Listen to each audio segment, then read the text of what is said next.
हे काय रे?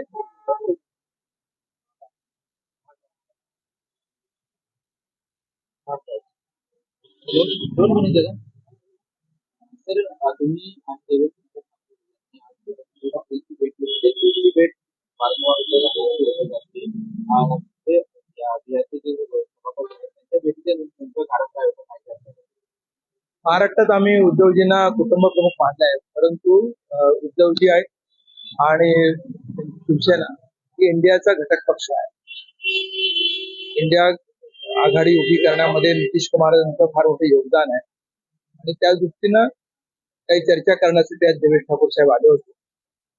बिहारचे सभापती आहेत, त्यांची स्वतःची आणि उद्धवजींची जुनी मैत्री आहे आणि त्यामुळे आज दोन्हीबद्दल राज्यामध्ये आणि चर्चा झाली, गप्पा झाल्या. पण इंडिया आघाडीचे जागा वाटपाची चर्चासाठी बैठक नव्हती, पण इंडिया आघाडी मजबूत होण्याच्या दृष्टीने काय काय केलं पाहिजे या दृष्टीनं उद्धवजींनी काही निरोप दिला आणि तो घेऊन देवेश ठाकूर साहेब पटण्याला जाणार आहेत. कोणता निरोप काय ते त्यांना सांगितलं.